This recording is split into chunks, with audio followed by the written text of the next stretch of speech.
2019లో జగన్‌కి సహకరించింది KCR. No doubt at all. ఎందుకంటే 2014లో తెలంగాణలో కేసీఆర్ అధికారంలోకొస్తే, కేసీఆర్‌ని అధికారంలోకి నుంచి దించడం కోసం అని జెప్పేసి ఆ రోజున ఏదైతే ఎమ్మెల్యేల కొనుగోలు వ్యవహారం నడవడం, ఆ కొనుగోళ్లలో ముందు ఎమ్మెల్సీ ఎలక్షన్స్ కోసం, ఆ తర్వాత ప్రభుత్వాన్ని కుప్పకూల్చాలని ప్రయత్నం చేయడం. దాంతో హిడెన్ ఆపరేషన్ జేసి ఆ రోజున కేసులు పెట్టి రేవంత్ రెడ్డిని అరెస్ట్ చేసి జైలుకి పంపించి చంద్రబాబుని కూడా గట్టిగా బెదిరించి అక్కడి నుంచి పంపించేయడం. అదే ఇప్పుడు నిన్న కూడా అసెంబ్లీలో అదేది కట్టుబట్టలతో వచ్చాం, కట్టుబట్టలతో వచ్చాం. నేను ఇప్పుడు ప్రతి నెల ప్రతి వారం ఇంటికి పోవట్లేదా? బట్టలు ఎవరన్నా లాక్కుని పంపించేశారా? కాకపోతే రాజకీయం అక్కడ చేయడానికి వీల్లేదు అంటే అక్కడ రాజకీయ కట్టుబట్టలు ఒలిచి పంపించారనమాట. అది అసలు విషయం. కాబట్టి ఆ పాయింట్ దగ్గర నడిచిపోతుంది. ఆ రోజున పంపించేశారు కేసీఆర్. ఆ తర్వాత నుంచి ఆంధ్రాలో రాజకీయం చేయాలి, అక్కడ రాజకీయం చేయకూడదు. మధ్యలో 2018లో రేవంత్ రెడ్డి, కాంగ్రెస్ వీళ్ళందరూ కలిసేసి మళ్ళీ ఒక ప్రయత్నం చేశారు. అందుకు కసికట్టాడు కేసీఆర్. అంతకుముందు మాటిచ్చి ఇక తెలంగాణలో తెలుగుదేశం రాజకీయం చేయదని మాటిచ్చి కరెక్ట్‌గా ఎలక్షన్స్ దగ్గరకు వచ్చేటప్పటికి మళ్ళీ యూటర్న్ తీసుకున్నారు. అటు మోడీకి వ్యతిరేకంగా ఇటు పక్కన తెలంగాణలో కేసీఆర్‌ని దెబ్బ కొట్టడం కోసం కాంగ్రెస్, తెలుగుదేశం ఏ పార్టీకి వ్యతిరేకంగా పుట్టిందో ఆ పార్టీనే కలిసి పోటీ చేయడం అన్నటువంటిది కసి రేగిపోయింది.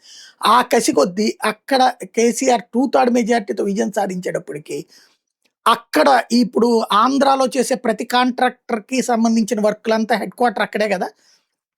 ఆఫీసులు వాళ్ళందరికీ పిలిచి, నేను మిమ్మల్ని ఎప్పుడూ లంచాలు అడగలేదు. ఆంధ్రాలో మీరు లంచాలు ఇస్తారని నాకు తెలుసు. నాకే డబ్బులు ఇవ్వద్దు, ఎళ్లి జగన్‌ని కలిసి రండి. జగన్ ఏం చెప్తే అది చెయ్యండి. అట్లాగే నేను ఇంకా 5 ఏళ్ళు గ్యారంటీ ఉంటా. చంద్రబాబు నాయుడు ఉంటాడని నమ్మకం లేదు. జాగ్రత్త అంటూ ప్రతి ఒక్కళ్ళని బెదిరేశారు. డబ్బులు సమకూర్చారు జగన్‌కి. ఇటు ఈ విధమైనటువంటి సాయము చేసుకొచ్చారు. చంద్రబాబుకి డబ్బులు అందకుండా చేసుకొచ్చారు. చంద్రబాబు ఓటమిలో, జగన్ విజయంలో అదొక కీలక పాత్ర పోషించింది. అంతవరకు ఫ్యాక్ట్. బట్ ఆ తర్వాత ఇద్దరూ కలుసుకున్నారు, అలయ్-బలయ్ చేసుకున్నారు.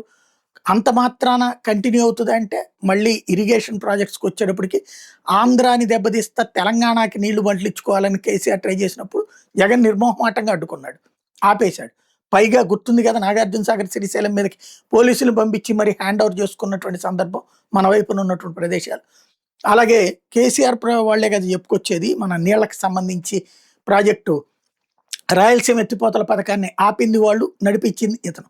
ఇవన్నీ మొహమాటం ఏం లేదు అలాంటి విషయాల్లో. పొలిటికల్‌గా మాత్రం ఆనాడు జరిగింది వాస్తవం. కాకపోతే పదే పదే టీఆర్ఎస్ ఇది తెలుగుదేశం వాళ్ళు ఏం ప్రొజెక్ట్ చేస్తారు, కేసీఆర్, జగన్ ఒక్కడే. ఇప్పుడు ఆ లెక్కనైతే అంతకుముందు కేసీఆర్, చంద్రబాబు నాయుడు భోజనాలు చేశారు, అలయ్-బలయ్ చేశారు. ఇవాళ గనక అక్కడ ఇప్పుడు రేవంత్ వీళ్ళు భోజనాలు చేస్తున్నారు. మరి కాంగ్రెస్, తెలుగుదేశం ఒక్కటేనా? కాదు, ఫ్రెండ్‌షిప్‌లు ఉంటాయి. అయితే ఆ విధంగా ప్రచారం చేసుకొచ్చారు. ఇదంతా ఓకే అనుకుందాం. ఇప్పుడు పొంగులేటి శ్రీనివాసరెడ్డి మంత్రి. ఒకప్పుడు వైఎస్ఆర్ కాంగ్రెస్ పార్టీ ఎంపీ, ఖమ్మం నుంచి గెలిచినటువంటోడు. వైఎస్ఆర్ కాంగ్రెస్ పార్టీ ఒక్కసారి పొత్తు పెట్టుకుంది. అది కూడా ఖమ్మం జిల్లాలో మాత్రమే 2014లో. ఆ పొత్తు సిపిఎంతో పెట్టుకున్నప్పుడు గెలిచినటువంటి వాడు పొంగులేటి శ్రీనివాసరెడ్డి. ఆయన ఆ తర్వాత టీఆర్ఎస్ వెళ్ళి టీఆర్ఎస్ వాళ్ళు సరిగ్గా పట్టించుకోకపోతే మొన్నటిసారి కాంగ్రెస్‌లోకి వచ్చి అధికారంలోకి వచ్చి మంత్రి అయ్యాడు. మొన్న కూడా అసెంబ్లీ వేదికగా కూడా రాజశేఖర రెడ్డి పేరు ప్రస్తావించాడు హౌసింగ్‌కి సంబంధించి. అంత చనువు, అంత అభిమానం, జగన్ అంటే ప్రేమ ఉంటుంది. అలాంటి శ్రీనివాసరెడ్డికి సంబంధించినటువంటి భూ కుంభకోణం ఇవాళ రైజ్ చేసింది ఎవరు? బీఆర్ఎస్. అతను రాజీనామా కోరుతుంది ఎవరు? అతన్ని బర్తరఫ్ చేయమని కోరుతుంది ఎవరు? బీఆర్ఎస్. మరి ఎలా సాధ్యం? వీళ్ళు ఒకటైతే గనక? ఇది $1,000,000 ప్రశ్న.